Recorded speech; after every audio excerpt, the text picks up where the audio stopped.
حضرت سید الشہداء حضرت حمزہ بھی تشریف گھن ہے اور حضرت علی بھی تشریف گھن ہے، حضرت ابو عبیدہ بن حارث بھی تشریف گھن ہے، اور کفر دے خلاف کافر فوجیں دے خلاف جنگ لگی ہے۔ حضرت علی سے دے مقابلے چمدے جرا بندہ او بھی قتل کر دیتا ویندے، حضرت حمزہ دے مقابلے جرام دے او بھی قتل کر دیتا ویندے، حضرت عبیدہ بن حارث دے مقابلے دے وچ شیبہ آمدے اور بڑی زوردار طریقے دے نال اولڑ دے۔ حضرت عبیدہ بن حارث جنگ دے اندر زخمی تھی نل، جلدی دے نال حضرت حمزہ رضی اللہ تعالیٰ عنہ او پچا کے حضور دی خدمت دے وچ ون کے پجے نل، حضور دے قدماں دے اندر موجود ہیں اور عرض کرے نل یا رسول اللہ صلی اللہ علیہ وسلم کاش کہ حضرت علی دے والد ابو طالب زندہ ہو منہا او بھی تہاڈی جوانی دے اندر یہ گال فرمیندے ہیں کہ اے محمد الرسول اللہ، اے میرے بھتیجے اساڈی جان تے من سکدی ہے لیکن تو کو کافر کچھ نہیں آکھ سکدے، تہاڈے نال مقابلہ نہیں کر سکدے، اگر مقابلہ کرن واسطے بھی امسن تا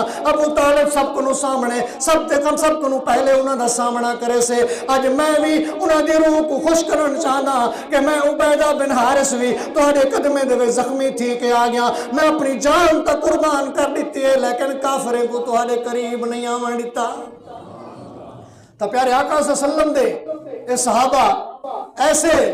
جان فشانی اور بہترین انداز نال جنگ لڑن، بہت سارے واقعات نہیں جنگ دے اندر، ایک ایک واقعہ بہت بڑا بڑا لمبا ہے کہ انہیں بچے نے کیسے ابو جہل کو قتل کیتا اور آپ صلی اللہ علیہ وسلم دے بہترین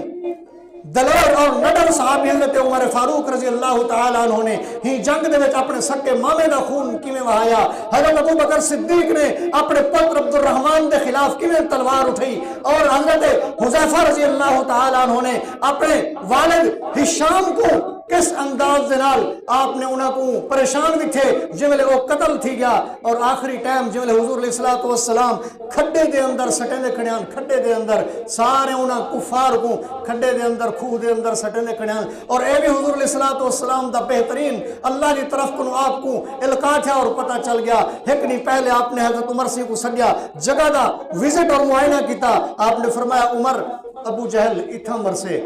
عمر عتبہ اتھا مرسے، عمر شیبہ اتھا مرسے، عمر امیہ بن خلف اتھا مرسے، عمر ہشام اتھا مرسے، ایک کافر جتنے بھی 70 کافر قتل تھے ہن انہاں 70 دی جگہ آپ نے معین کی تھی کہ اتھا اے مرسل اور اے جگہ دے ہوتے ہو جہنم رسید تھی سن، تا جملے بعد وچ آپ سارے کو کٹھا کرتے خوہ دے اندر سٹویں دے کھڑل اور انہاں کو اعلان کر دے کھڑن ابو جہل تو بہت بڑا فرعون بنیا وداویں، ہن دس کے تیرے نال کیا تھی نہ پے، عتبہ ہن دس کے تیرے نال کیا تھی نہ پے، اے شیبہ تو دس تیرے نال کیا تھی نہ پے، اے شام تو دس تیرے نال کیا تھی نہ پے۔ تو حضرت حذیفہ کو آپ نے ڈٹھے وہ بڑے پریشان تھے کھڑن، مایوس تھے کھڑن، اکھی کنو پانی اور اشک جاری ہیں۔ پیارے آقا صلی اللہ علیہ وسلم نے ڈٹھا، حضرت حذیفہ رضی اللہ تعالیٰ دے قریب تشریف گھن گے اور انہوں کو اپنے سینے دے نال لاتا، فرمایا حذیفہ تو ہی واسطے پریشانی کہ تیرا پیو اج جہنم میں چلے نہ پہ،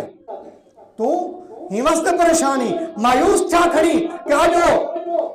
اسلام قانون ختم تھی دے کفر والی زندگی دے وچ رہ کے وہ جہنم دے وچ ویندا پے، یا ای مایوسی کہ میرا پیو قتل تھی گئے کیوں مارا گئے وہ بچ ونیا۔ تو حضرت حذیفہ رضی اللہ تعالیٰ عنہ نے عرض کی یا رسول اللہ صلی اللہ علیہ وسلم میرے کو اندے مرن دا افسوس نہیں، میرے کو اندے مرن دا افسوس نہیں، افسوس میں کو این گال دا میں سوچے دا کھنا کہ میرا پیو بہت چالاک تھا، بہت سمجھدار تھا، بہت زیرہ تھا، بہت علم رکھے نہ، بہت دانا تھا، بڑے بڑے فیصلے کرے نہ، میں مایوس ہی گال دے ہوتے ہاں، میں زندگی دے وچ امید رکھی کھڑا ہوں کہ کدی نہ کدی میرے پیو کو اون دی چالاکی، اون دی عقل مندی، اون دی ہوشیاری، اون دا تدبر، اون دی فراست، اون دی سمجھداری کدی نہ کدی کلمہ پڑھن دے وچ مجبور کر دے سے او مسلمان تھی ویسے، لیکن وہ مسلمان نہیں تھا، کفر دی زندگی وہ مر گئے، میں ہی افسوس دے وچ روندا کھڑا۔ تو حضور علیہ الصلوۃ والسلام نے بڑی دل جمعی دے نال انہاں کو سینے دے نال لاتا، پیار کیتا، انہاں کو مطمئن کیتا اور انہاں کو خوش کیتا۔ تو حضور علیہ الصلوۃ والسلام نے اے جڑی جنگ لڑی حضور دے صحابہ نے بڑی جان فشانی دے نال مقابلہ کیتا کفر دا، کچھ نہ ساز و سامان نہ ہون دے وچ بھی انہاں نے کفر دا مقابلہ کیتا اور دنیا والے کو دکھایا، پوری امت کو یہ سبق دیتا کہ حضور علیہ الصلوۃ والسلام نے یہ جنگ لڑی بغیر ساز و سامان دے اور اللہ نے مدد فرمائی اور ہی جنگ دے وچ اللہ نے ہزاروں فرشتے بھیج دیتے جڑے پیلے پٹکے پا دے ہیں تلوار ہاتھ چاہتے ہیں ایڈو مسلمان چھڑی نہ وار کریں فرشتے گردنہ قلم کر رہے ہیں مسلمان گوڑے دے چھڑے مرنے ہیں اور فرشتے انہوں نے گوڑے ہتھوڑے مار مار تے بھان کرتے ہیں دعا فرماؤ کہ اللہ رب العزت اپا سارے کو حضور علیہ السلام نال حضور دے صحابہ نال حضور دی لائی ہوئی شریعت نال سچی محبت عطا فرماویں اور عمل کرن دی توفیق عطا فرماویں وما علینا الا البلاغ